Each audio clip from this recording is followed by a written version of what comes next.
LaMelo Ball is having an amazing season, to no one's surprise. He's obviously going to put up the numbers, the stats, and kind of prove to everyone once again why he's an all-star, why he's a great player. And we all love a LaMelo Ball for that. We also really like when he's healthy. And so when he's healthy, he's one of the best players that you can see on the planet.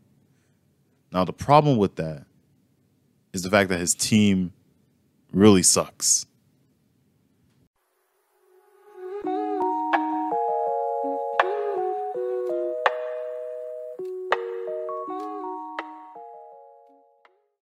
What's up, guys? It's your boy Gotsenju, and we're back with another video. Today, we're going to be talking about LaMelo Ball and the Charlotte Hornets and the problems that, in my opinion, are why this team isn't really that good, to put it lightly.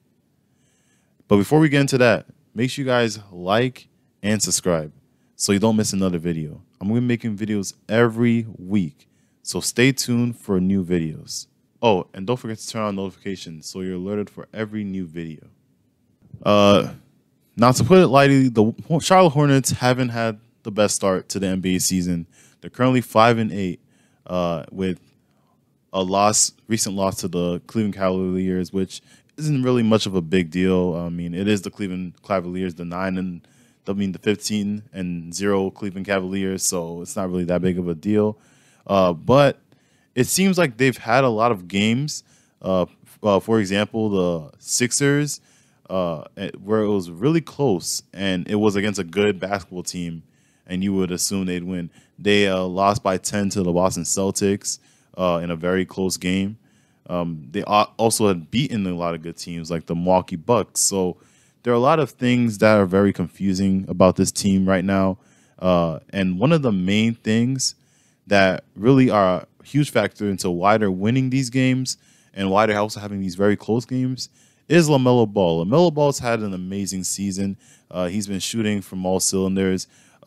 He's been really getting all his teammates involved and kind of just really reestablishing himself as an all-star and a top 50, top 30 player in this league. To start this very short season, LaMelo Ball is averaging about 30 points, 5 rebounds, and 7 assists with a 43% field goal to start the NBA season. Really good numbers. I would say very all-star, superstar-like numbers by LaMelo Ball. But his team is still 10th in the East. I think LaMelo Ball the Hornets just honestly just need to get LaMelo Ball some help. Like it's actually getting ridiculous at this point. The Hornets have had LaMelo Ball this will be his 5th season now, and still nothing has changed. The Hornets still have no real shooting depth in their lineup, with the likes, of course, Steph Curry, and then what else? Grant Williams. There's not a lot of shooting depth in their team. They also are really down in a lot of bigs, so they have a lot of bigs in their bench, but a lot of them are injured.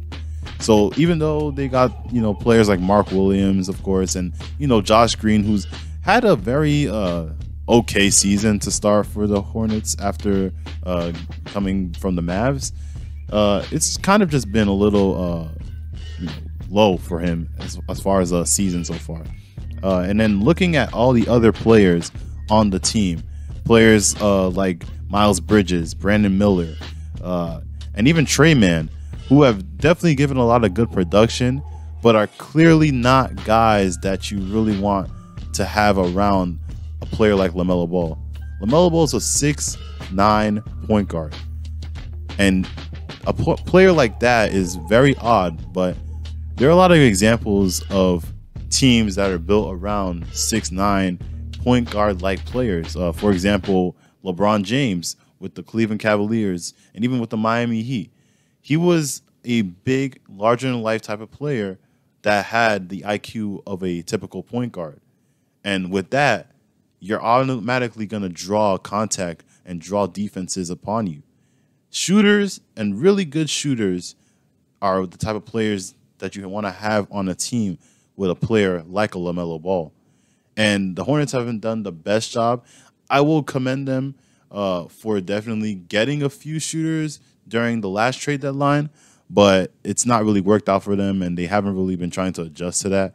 I think the Hornets just really need to look at the fact that it's not going to be as simple as just putting any random shooter on your team, but actually looking at players that are in the market currently that have shown and proven that they can provide actual outside shooting for the team.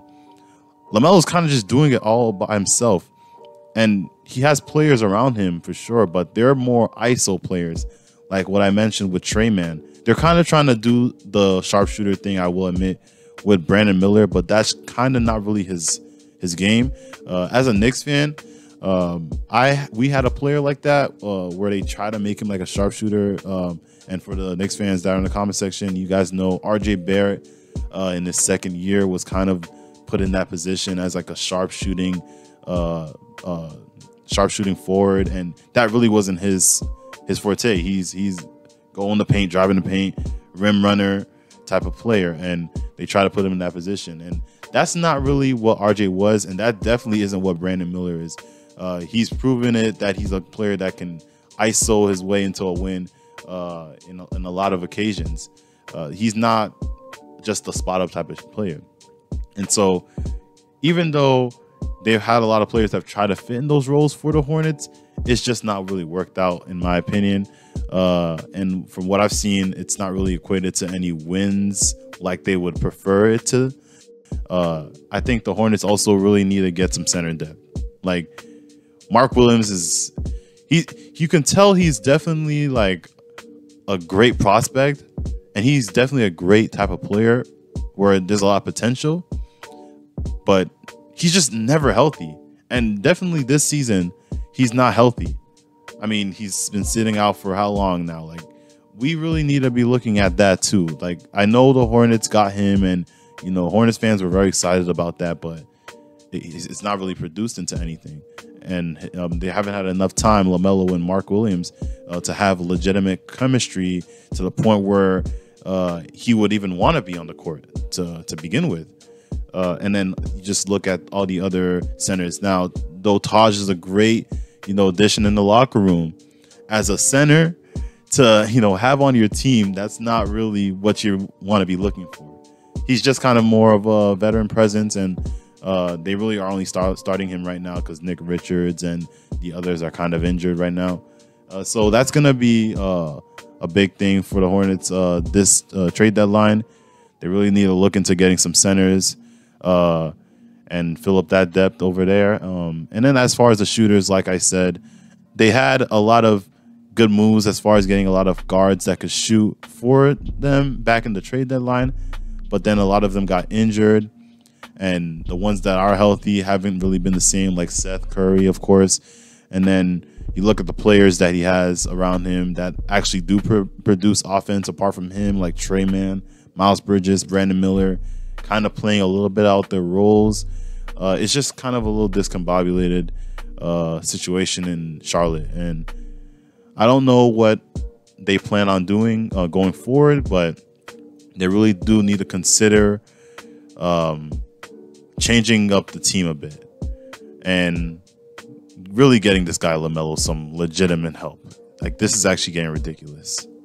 But of course, we'll see what happens in Charlotte. We'll see what happens with the Hornets overall. Do you guys think any of my takes were false? Do you guys agree with a lot of the things I have said in this video? Do you think they should get more center depth, or do you think they have enough? Do you think they should get more guard depth, or do you think they have enough?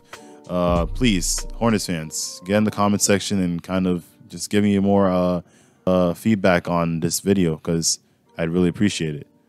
And of course, as always, guys, until next time.